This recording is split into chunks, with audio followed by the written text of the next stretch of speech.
It is the foundation for how our body creates energy from the food we eat. If you leave a frogger lifestyle, it makes no difference what you're going to eat. You're going to get killed early. And when there's insulin circulating in your blood, you're storing fat. It's just how it works. The industry has two huge drivers. Number one. Welcome back to the 90% Healthy podcast. Today, we wanted to shift the conversation to an important topic that will likely impact all of you at some point of your life, and that's metabolic health. It is the foundation for how our body creates energy from the food we eat. It's key to longevity, to disease prevention, but we have a massive problem. According to the CDC, there's 9 out of 10 Americans who are metabolically unhealthy, meaning their body is inefficient in making energy from the food we eat. There are a lot of underlying issues, and obviously there are upstream effects, which we'll dive into. And it frankly hits really close to home for me, and I will share some of my story. But I wanted to hand the mic over to Dawn because I want you to get our listeners honed in on why is metabolic health important? Listen, it's an unbelievable question. And you go back to the data, you've already mentioned 9 out of 10 people are metabolically unhealthy. And I think a lot of this goes back to the environment that we live in, that we have a body that we have the genetics that gave us the ability to survive droughts, to survive lack of food, things like that. And and we live in an environment now where there's food 24/7, 365. And not only, and we should be careful here. Michael Pollan in one of his books talks about food-like products. Okay. And I think it's important to distinguish between food and food-like products. When I was teaching, one of the things I would talk to I would teach nutrition classes. So I really like one of the quotes that Michael Pollan makes in one of his books about food-like products. So we have access to food and we have access to food-like products. And back when I was teaching and I would teach nutrition classes, one of the things that modern nutrition texts focus on is nutritional labels, reading nutritional labels. Yeah. But when you go into the store, the truth is food-like products have nutritional labels. Food does not. So if you're in the produce section or if you're in the deli in the meat section, there aren't nutritional labels. It's what grown. it is. It's food. And I think this is an important thing to look at, to distinguish, first of all. Number one. Number two is recognize the impact of the industry. The industry has two huge drivers. Number one, we have a Department of Agriculture that is all about helping farmers optimize profits. And we do this best when we raise high carbohydrate, grain-like products that have shelf stability for decades. These foods can sit on the shelf for a long time. Foods without nutritional labels, food doesn't last that long. It's important to start to distinguish between food and food-like products. Number one, our metabolism, our genetically derived metabolism is not adjusting well to all the food-like products we have access to. And this is one of the challenges. So what are the two things that are most shelf-stable? Carbohydrates, wheat, corn, things like that, and sugar. Yeah. I mean, they'll last for decades. So what do you find in the shelves with nutritional labels? High carbohydrate, high wheat products, high corn products, all combined with sugar to make them more palatable. And we love them. So it's the mismatch that we're dealing with right now. We didn't have this mismatch 5, 6, 7 decades ago. This is relatively new. And this is one of the challenges that we're dealing with. And I want to add to that, not only are there mix of ingredients that are palatable but insanely unhealthy for us, but it's the abundance of them and its accessibility that we can go to our pantry every 2 hours and have a snack that will constantly increase blood glucose, which as a result will increase insulin. And when there's insulin circulating in your blood, you're storing fat. It's just how it works. Without and insulin, you develop insulin resistance. I mean, when you have high circulation, that's exactly it. So, and this is one of the challenges. These foods, in and of themselves, I think it's important to say, probably aren't unhealthy. the overconsumption of these foods becomes unhealthy. And this is, so, I mean, listen, if you get someone on here from Quaker Oats or PG or whatever, they're going to say, well, this particular product, if consumed correctly, is a healthy product. And that in and of itself is probably a correct statement. But Pop-Tarts every 2 hours, 10 times a day becomes a problem because of the insulin that's built up and the metabolic instability that comes with that. And this is one of the challenges. If we listen, there's two authors out there that have written great books on this.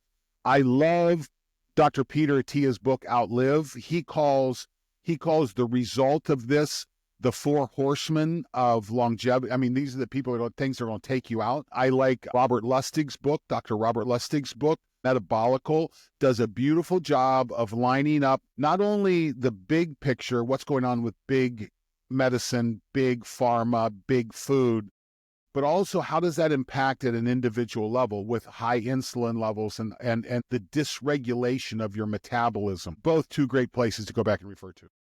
And just to piggyback on that, I wanted to mention how you said that one Pop-Tart will not cause you insulin resistance. And I think that's the important point to make where people can get obsessed with going one certain way and cutting out all the bad stuff forever. I think if you build up a resilience in your body where you're flexible to sometimes having that cheat meal or cheat day or not going 100% all the time, then your body can handle it and it can bounce back really fast because you've built that resilience. So I also want to, just so our listeners can paint a picture and perhaps even relate to, what does it look like to have a strong metabolic function, strong metabolic health, and also what does it look like to have a poor metabolic health? So let's move down and what is the ultimate impact of poor nutritional and exercise habits? Well, you develop inflammatory, you develop inflammation. You inflame. And this literally starts down inside the cell, inside the part of the cell called the mitochondria. This is the part of the cell that makes energy. And there's a part in the mitochondria, there's a process in there, it's called electron transport. So literally the consumption of these high carbohydrate products, this works its way all the way down into each individual cell. And this is why it's so important. And when we look at this inflammatory response, when we look at longevity and what is going to kill you after the age of 40, it's all inflammatory related. Okay, it's going to be cancer. It's going to be the inability to respond to infections. It's going to be problems with your neural inflammation. These are all things that are this is what's going to take you out. Before 40, listen, it's going to be playing in traffic. You can't be stupid. You got to do the things that your mom told you. Wear your seatbelts, wear a helmet, don't be stupid, don't play in traffic. And again, listen, if your job is, if you like to play in traffic all day, it makes no difference what you're going to eat. You're going to die early because you just can't play Frogger that long. Do you know what Frogger is? No. Frogger was a great video game back in the 90s where you have to take this frog and jump it across an interstate with trucks coming. So that's one of the challenges. So listen, if you leave a Frogger lifestyle, it makes no difference what you're going to eat. You're going to get killed early. But if you get through that period and you get into your 50s and 60s and 70s, now you have to start to deal with the impact of inflammation. And that inflammation is a result of metabolic disease, which is a combination of overconsumption of super high calorie, super high efficiently digested food, carbohydrates, refined carbohydrates and sugar, and the lack of real food. When we look at real food, and I think it's important to talk about, and I've already done it in this conversation, and I shouldn't do it, but not all carbohydrates are bad. There's carbohydrates that are very good for you. If you're eating natural fruits and vegetables, and they're coming with the natural fiber that comes with them, has an incredible impact on blunting the impact of sugar and insulin's response to it.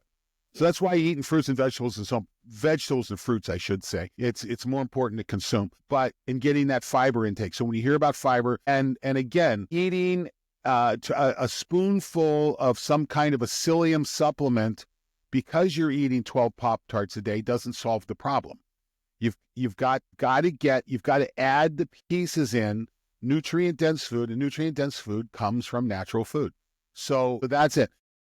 The secondary impact, is this is going to affect hormones. Most people, when they engage in dieting and exercise, 90% of people, when they say, why are you dieting? Why are you exercising? They'll say, I want to lose weight. Really means I want to lose fat. And you and I talked about this in our pre-record, that we're going to do an episode on body composition. That's one of the things that's coming up. And again, losing weight is not about calories. Losing weight is about hormones, okay? And what foods and what exercise does to affect the hormones that cause you to gain and release stored energy. So this is important to pay attention to. So you have the high level, you have the low level, and we come in between with the hormones and hormonal response. That's where metabolic disease lies. And this is the challenge that we have because, again, our environment is stuffed full of highly processed foods, or as Michael Pollan says, highly processed food-like substances. And all of those things trigger that glucose, bring in that glucose, which will trigger that insulin release from the pancreas. And I just wanted to double click on what it means having higher insulin when it comes to your hormones. And I wanted to share a little bit about my personal experience. I mean, when people look at me like, oh, she's healthy, she's fit, she's constantly, and the thing is, it hasn't always been this way. I've always been somewhat fit. I've never been overweight, but that doesn't mean I didn't have insulin resistance. And that is one important point to say, that studies have shown that even though a large percentage of people may have insulin resistance, they don't have to be obese or overweight for that to manifest. Absolutely. It shows up in a different way. For me, it showed up as polycystic ovarian syndrome. It showed up having 6 cysts in each of my ovaries and potentially snowballing me down the road of infertility. Now, a lot of women, 1 in 10, deal with this condition. They say it's not curable, but it can be reversible. And me having fixed my insulin resistance, which unfortunately was sort of developed after moving to the States, frankly, the food-like products I kind of started eating. And it was very interesting. Once I dialed back on carbohydrates and prioritized real food and made my metabolic health to be flexible and become more resilient, within 6 months, all of those cysts were gone. And that was looked at through an ultrasound scan. So it was one of those things where this can be done in a relatively short period of time. So there are a couple of different ways, and I'm sorry to steal the conversation for just a second. I was very, when I learned about this, it was very eye-opening how insulin resistance can develop a couple of different ways. One is the slow way and the other is the fast way. Fast way I want to start with because you can become somewhat insulin resistant overnight. A bad night of sleep could trigger insulin resistance because your body does not get the restorative time spent sleeping, and you may have increased cortisol, which will also increase the glucose in your blood, which also release more insulin to usher glucose into your cells. And the same thing studies have shown that there was a systemic analysis where they were looking at what sleep deprivation does to insulin resistance. And because they showed increased cortisol and increased inflammatory markers like C-reactive protein, and as they are higher, insulin resistance was more likely to develop. And it doesn't have to take months and years. It could take a few nights of bad night's sleep, but it can also reverse that. And it's and whether it's correlational or causal, it's immaterial. They go hand in hand. And yes, you're exactly right that when you do have poor sleep, you are more, and we go back to our first episode that we did talking about HRV. So when we look at HRV and its measurement of the autonomic nervous system, and on the autonomic nervous system, we have sympathetic and parasympathetic. You have a bad night of sleep, your body says, something's going on here. Let's give them more energy so they can get through their day. So you dump cortisol. Cortisol causes sugars and protein, so we convert proteins in our muscles to sugars. That happens. And that's, by the way, at the same time, your body doesn't like being in a state of growth and a state of breakdown at the same time.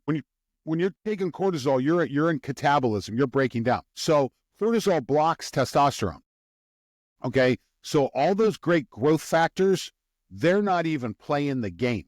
Okay. because your body's in survival mode. So again, this ultimately backs up to stress. Okay. And what's interesting, Klaudia, I'm talking to a couple different companies right now looking at using wearable technology and how that you use this in healthcare. And right now you go into your doctor and they take a blood. Well, first thing you do is they put you on a scale and create a stress event. No one likes stepping on that scale. Then they No, take God, you that's the only time I step on a scale with my and you doctor. hate it. I'll tell you, I don't think I've ever told you this story, but when we were doing the very first human performance lab I ever developed, it was back at Columbus State Community College years and years ago. And we have this really cool room. We have underwater weighing, we have treadmills, we have gas analyzers. It's a really cool lab, and we have a scale. So I'm just, I'm checking the box. What do I want in the lab? And the scale was important. So we've got this scale in there, and so we set this lab up. And one of my students grabs me and pulls me aside, and she says, "I want you to understand, I effing hate that thing, and whenever I see it, it ruins my day." And I thought, oh my God. Now, I'm an old wrestler, okay? We were on a scale twice a day, every day, weighing in, weighing out, and it was a means to an end. So that scale is brutal, okay? That's what we've learned. It's brutal, number one. But when we take a look at that, back to the doctor's office, they put you on the scale, not ever real, and really there's no good data that comes from that when it comes right down to it. But they get a CPT code to reimburse it. They take your blood pressure. They do these things. No one is saying how much stress is in your life or how do you quantify that. We now have wearable technology that helps us with that. And this is one of the transformations that's coming with healthcare. Going back to, I talked about Dr. Attia's book, Outlive. This is medicine 3.0. This is starting to say, okay, let's look at the stress side of the equation and come backwards instead of looking at the effect cause and moving out. So, and again, this goes hand in hand. Oh, what else happens when you're stressed? Your appetite for high processed food goes off the scale. You Give me love the that donut. stuff. It is Yeah. bring me the donuts. That's exactly right. And this is it. And listen, if you're not getting parasympathetic into your game, if you don't have recovery, the drive is real. The drive is dramatic, and it's almost overpowering. Okay, so this is the challenge. And oh, by the way, what comes from that? Poor immune response. We have an increased cancer risk. We have increased heart disease risk. We have all these things that come hand in hand with that. Ultimately, that boils back to stress. But again, in the intermediate, you can't separate stress from insulin resistance and all the byproducts that come from that. 100%. And to kind of gear forward in how insulin resistance develops in a slow manner, which I think was the case in my end, it took years for it to develop and PCOS to really come about, is that snacking culture that we have in this world and that food-like products where we wake up in the morning. So we have let me step back for a second. The way insulin works is you eat something, it has glucose in it, your pancreas releases insulin because your body does not want glucose to be hanging out in your bloodstream. Insulin helps push glucose into your muscle tissue, into your fat tissue, and into your liver. Now, when you're sleeping, obviously glucose goes down, insulin goes down. But we wake up in the morning, we have Or it should. Or it should. Exactly. Yeah, it should. It'll help the individual. And then you eat in the morning, you have your cereal or white bread or donuts, sugary coffee. Glucose goes up. Insulin will inadvertently go up. Glucose goes up, insulin goes up. And until glucose is all the way ushered into your tissues, insulin will not subside. And yes, it could take up to 3 to 4 hours for insulin to go down. But what we're told in a lot of cultures today that you should eat every 3 to 4 hours. It would be great for you. So before your insulin could even go down, you eat another load of carbohydrates, triggering another load of insulin, so that constant chronically elevated insulin could cause your cells to become resistant to it and less sensitive, which will lead to that metabolic inefficiency and fat storage. And then, let's back up on that just a second, because I think there's it's a lot to important. unpack. Yeah. There's a lot there, but so why are they telling people to eat every 2 to 4 hours? Okay, let's say take a look at that. Just told to keep my metabolism fast. Right. Well, and again, based on age, based on goals, there's a lot that goes with that. If I've got a young athlete that's trying to gain weight to do what they do, and they're exercising. Key point. Okay. There's energy output. That when the insulin is in the system, it tells the cell, hey, there's resources available. You can go ahead and build. And in the cell is this little protein that's called mTOR. mTOR's job is to tell the cell to be a cell and make proteins. So that mTOR goes into the nucleus of the cell, grabs some little DNA strands, goes to the goes into another organelle in the cell, the ribosome, and turns that genetic into proteins. Okay. That's really important. Okay. I don't want to minimize that at all. It is really, really important. But we also need the other side of the equation, because when insulin drops, when proteins drop, when IGF drops, the cell then says, we don't have things to build with. Let's go ahead and clean up our house. So in that cell, it starts a process called autophagy. This is a intracellular cleaning process, which, oh, by the way, is highly associated with longevity. Yes. So as we lower the calorie intake, the sugar intake, as we lower the protein intake, and we increase autophagy, we clean up that cell. Oh, by the way, that clean cell results in less cancer. That clean cell results in better immune function. That clean cell results in improved cognitive performance. All the good things, okay, opposite of that. And what's the best way to clean sugar out of the system? Strength training. Build muscle mass. This is the best way to get insulin and sugar out of the cell. It's strength training, having high muscle mass. One of the problems with aging is we have a muscle wasting that takes place. We have less metabolic material available to clean this out. So it starts to stack up and starts to develop. This is why when we're exercising, it's not about, I get the question, what's more important, cardio or strength? They're both important. Do them both. There's no separation. But it's managing that mTOR autophagy relationship. Okay, that's part of the middle part of the process. It starts with, okay, let's do our best to manage our stress, get good sleep, so we're not driving the cortisol route. Yeah. And I don't want this to sound like it's, oh, this is so freaking easy. Why aren't you doing it, you idiot? That's wrong. Okay, it's absolutely wrong. One of the challenges that we have, Klaudia, is trauma. Okay, in our societies, we are traumatizing really, really effectively. We are creating unrealistic fear responses. We call this, when you have PTSD, post-traumatic stress disorder, that's a disordered response to stress, following stress. Where is that from? That comes from trauma. Whether that trauma is poverty, whether that trauma is physical abuse, sexual abuse, whatever, that's trauma. And we have to recognize this is part of what we deal with. Listen, this came very clear to me when I was working with a functional medicine doctor about 20 years ago. The observations he made that I happened to witness were unbelievable. 87% of women who present with chronic fatigue have trauma, some type of abuse, probably sexual abuse in their background. Okay? That's the challenge, okay? Because that's driving the cortisol side of this equation. And it's driving you to want to eat the donuts, okay? And then you don't feel like exercise, you don't do these things, but when you intentionally engage in the processes, eat real food, and you know what I'm not going to say in this conversation? I'm not going to say don't eat. No, I'm not going to do that.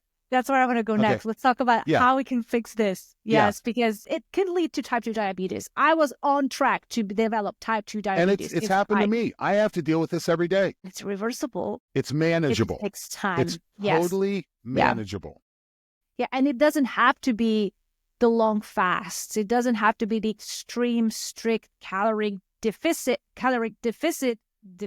Why can't I pronounce that word? That's all Deficit.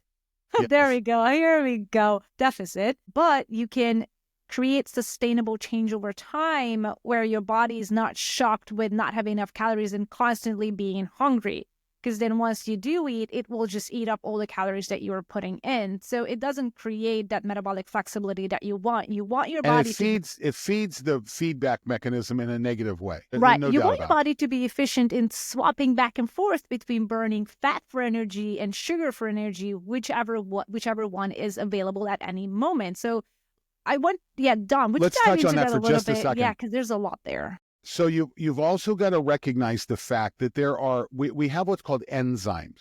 So in order to break down a fat, which is a really, really long chemical equation, okay? When we learned this and taught this, it takes me an entire blackboard to write out the equations for beta oxidation of fat. It's a huge equation. Sugar's easy. Water splits it, you get pyruvate, and boy, you're rolling, okay? Sugar is really easy.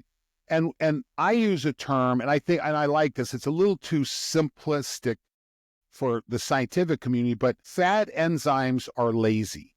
Okay, fat enzymes, they'll sit back, hey, sugar, if you can do it, go do it. But you've got to really drive down that sugar consumption, that sugar metabolism, so those fat enzymes have to activate, have to become, and the byproduct of that is really cool stuff. One of the byproducts of fat metabolism is what we call ketones. So you've probably heard of ketosis or ketogenic diets. Well, anytime that you're metabolizing fat, you're ketogenic. Okay, you're making ketones. Ketone bodies, genic, produce. You're doing this, and one of the benefits. So one of the ketone bodies that we love, and one of the best ones to measure, is called beta hydroxybutyrate. This is one of the ketone bodies that's produced from fat metabolism. Well, beta hydroxybutyrate is not only an enzyme for that, but it's an incredible process that you are never sharper than when you've got high levels of beta hydroxybutyrate. I mean, it really, and again, going back to the planeswalker, this person says, I kind of got to get some food in me, I'm hungry. They're out walking and walking and walking. They don't have sugars available. They're metabolizing fat, but boy, they're getting sharp as a tack. Their ability to go get food. So if you're looking at brain fog and things like that, it may be these ketone bodies that are not present because there's so much carbohydrate being consumed in your diet. Those fat enzymes we're not stimulating, we're not making them go. The other thing that stimulates them is cardiovascular exercise, low level cardiovascular exercise, zone 1, 2, 3. Yeah, this is one of the big byproducts that comes with that. You can measure these. There's only one diet that I know of right now that you're processing the diet you can measure, and that's a ketogenic diet. Yes. Because we can measure ketone bodies. You can measure them with blood. I can do a finger stick and measure them. There's meters like that. Listen, as a type 2 diabetic, you get tired of finger sticks. It's a pain in the butt. But one of the exciting things is I was down at a keto conference in Austin, Texas last year, and there was a company there with a continuous ketone monitor, like a continuous glucose monitor. This thing you snap on your arm, it's there for 2 weeks. It tells you what your ketone levels are. Really That's cool I've never technology. heard of that one. Yeah, and it's really not production yet, but it's on its way. You can go measure your ketone bodies in your urine. You can go to the drugstore, get ketone sticks. Now you got to pee on your fingers and so forth, so it's kind of a process. Now, the problem with that is you're measuring acetylacetate, which is not it's not the ketone body you really want. Beta hydroxybutyrate is the one you want. So And that's the one you see in blood? In blood, yes. Now, the really good thing is that there's a third ketone body, acetone, and you can use a breathalyzer, acetone breathalyzer. There's several on the market. Biosense is the one I've had. And while you're measuring acetone has a solidly predictable relationship to beta hydroxybutyrate. So what you'll see is a lot of these acetone, they call them ACEs instead of the BHBs. But you just breathe into it, and it's very dependable. And again, if you want to see if your diet's doing what you want to do, if you want to see what your exercise, I really believe that measuring ketones is key to really coming up with a strategy to deal with this metabolic dysfunction. Frankly, I think most people would benefit from being in ketosis in a cyclical basis. So potentially Absolutely. whether it's, 6 weeks or 8 weeks, a couple times a year, a few times a All year. daily. No, you can be in ketosis daily. And you don't have to do long-term fasts to be in ketosis. You can do it with just managing and exercise. Okay. You can get, and again, I think it's important when you're looking, the challenge with fasting, Klaudia, is no one knows how long, how deep, no one knows this. We Because don't have an everybody's answer for that different. question. I Everybody, think absolutely, it'll take X hours to get into ketosis, while it could take me twice as much time to get into ketosis. or half as It's much. no different, or half as much. Yeah. So I am one of these very efficient metabolizers. Okay. If I'm one of these people that if I'm not paying close attention, I am insulin resistance. If I'm not paying attention, my sugars are too high. And I've really got to watch it. Now, the zombie apocalypse comes and food becomes rationed. You skinny little shits, you're in trouble. Okay. You highly efficient, those ones that, they'll walk around with six packs. Okay. You're in trouble. Guys like me with a keg, okay, we are going to be survivors in that atmosphere, in that environment. So, not that I'm rooting for a zombie apocalypse, but there is a huge genetic difference from person to person. And it's interesting. People will notice, and personally, I noticed. I used to be the girl who would have my meals scheduled out every 3-4 hours, and I would eat. And if I didn't, I would get that hangry feeling because my blood sugar would drop, and my body wasn't efficient in using fat for ketones, which it had plenty of them to use.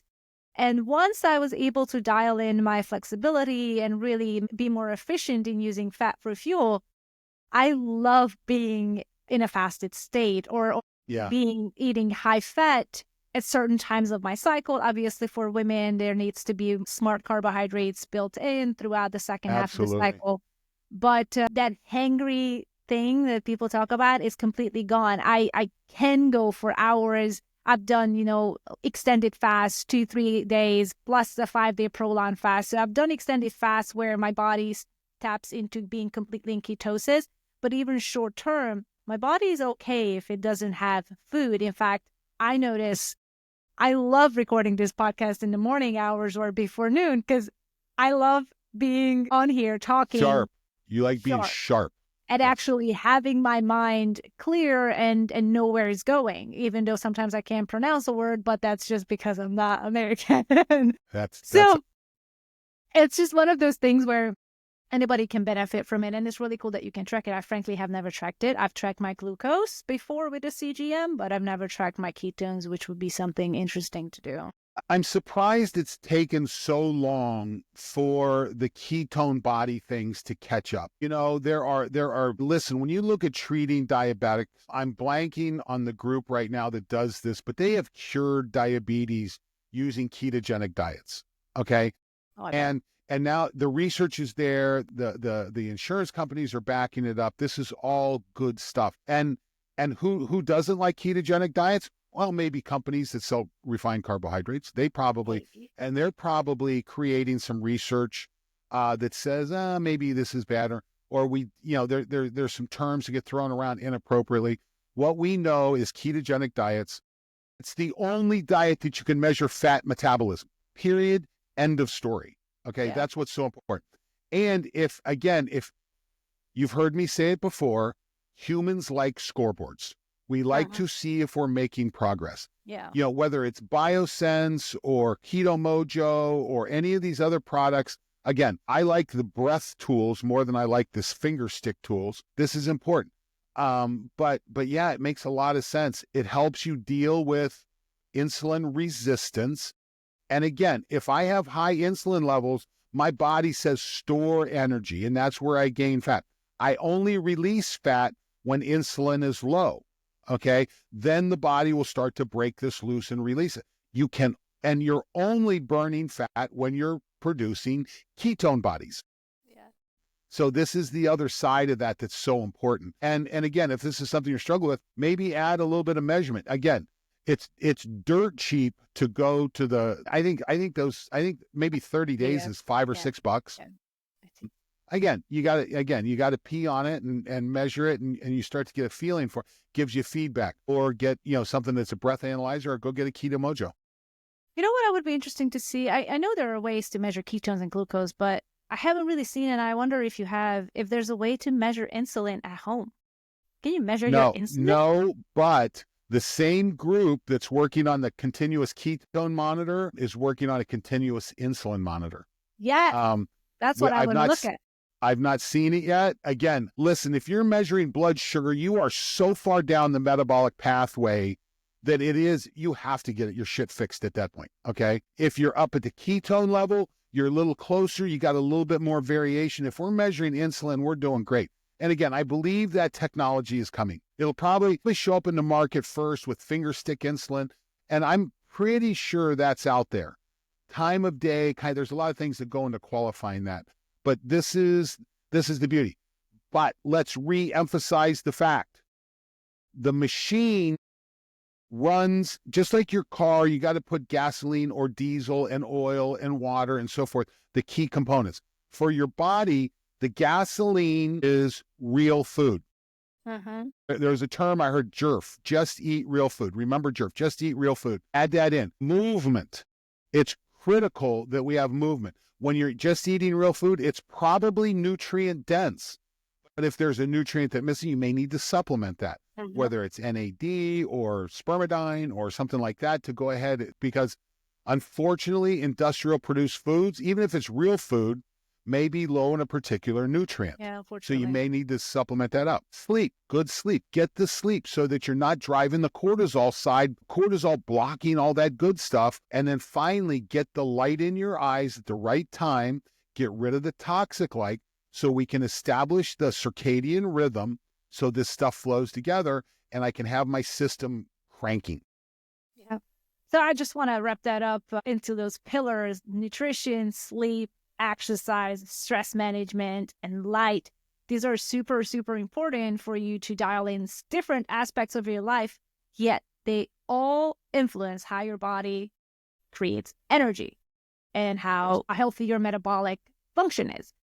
So before we wrap up, I would like to just go give our audience a few actionable takeaways. Those 1% shifts that they can do. Like, let's go with somebody who has never measured anything, never looked at anything, maybe sometimes has brain fog, energy slumps and spikes. So what would you recommend for them to start doing first? They may be insulin resistant, but they may not have to be overweight, but something is off. Start to measure movement. Measure movement.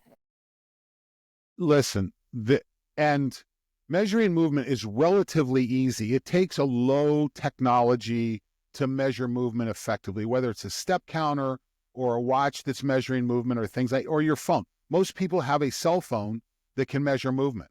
Okay. So you want to start to pay attention. How much do I move every day? And this starts to give you a feeling. If you add walking for 5 minutes, you'll see an impact of that. You'll see that number move. Start measuring movement. Number 2, start measuring intensity. If you're going to exercise, put a heart rate monitor on. Again, that same watch may be measuring heart rate as well, okay? You don't have to create puddles of sweat from your exercise for it to be there. Just move more, raise your intensity a little bit. And we'll do a podcast sometime on the value of the different zones, but just start to do something. Number 3, start to am I eating real food every day? That can be done with just a checkboard on the fridge. I mean, did I eat something real today? Did I, count the number of times you eat something that's a food-like product? Just that. And then the other thing that happens is, again, there's a lot of really good tools. Klaudia, we live in a time where technology is creating food-like substances that are overwhelming us. We're not going to win this fight without some other kind of a contrary technology at an individual level. And again, if you don't have, listen, I think an Apple Watch is a great tool to start with. Oh, yeah. You and I are kind of freaks in the fact that we want something a little deeper, or, I had before we recorded this podcast. I started with an Apple Watch too, and then things just snowballed. Before we started this podcast, I was on a call with an Olympic athlete. And so the Olympic athlete, I'm having to really sharpen the knife. I mean, we're having to really get down with her to really get her to where she, she's third in the world championships. She's trying to get to gold medal in the Olympics. I mean, it's very fine changes at that point. But for her mother or her grandmother, it's not nearly as sharp. We get a lot of progress with simple tools, and this is where I think this is an important part of being successful in our society. Listen, our society has given us the ability where you and I can record this podcast. You're in Phoenix, Arizona area. Right now, I'm up in the San Francisco area. We're getting together. We're going to edit this. People are going to consume this podcast on their cell phone, on their computer, all over the world. Technology has given us some amazing tools. We also have to use that technology to create a protective environment for us so that the rest of it's not just going to roll us over and we're going to die of a heart attack I just saw a football player friend of mine from Ohio State, he was a year younger than I was, just passed away with a heart attack. Oh my God. And these four horsemen are taking people left and right. They are, and they don't have to. No, they don't. And these are these small, sustainable, often simple changes that will make a big difference over time. Yeah, you mentioned, movement and eating real food. And one thing I would challenge our listeners to is to a longer fasting window, not necessarily from the last meal and the first meal you have. Keep it, 16 hours. But even when you're awake, have 3 meals and no snacks. Like, give yourself 5 hours between you ingest another ingredient, another meal, or another snack. Just allow for your insulin to go back down in your body, to start to become familiar with what it's like to burn fat for fuel. And when you eat real food, that's a lot easier. It's a lot easier. If you're full of a bunch of food-like substances, it's brutal. And we talk so much about food-like substances and ingredients. I do want to do a podcast episode on labels and how to read them right and what to look for. Or should you read them and how they're manipulating you to get them and lie to you. And we should, what would be fun is if we were in the same city, let's go to a grocery store and let's walk and let's look at the foods and so forth. That would be kind of fun to do. Next time we go to a conference, we'll have to do that. Okay. Awesome. Well, thanks so much, everybody, for tuning in. This is the 90% Healthy Podcast. Make sure to subscribe, leave us a comment, see how you're doing on your little journey, what 1% shift you're incorporating this week, and shoot us any questions you have. Yeah, and don't be afraid to reach out to us. If you have questions or things like that, reach out to us. That's why we're here. That's why we're here. 90% is all you need to be healthy. So let us help you get there. See you soon.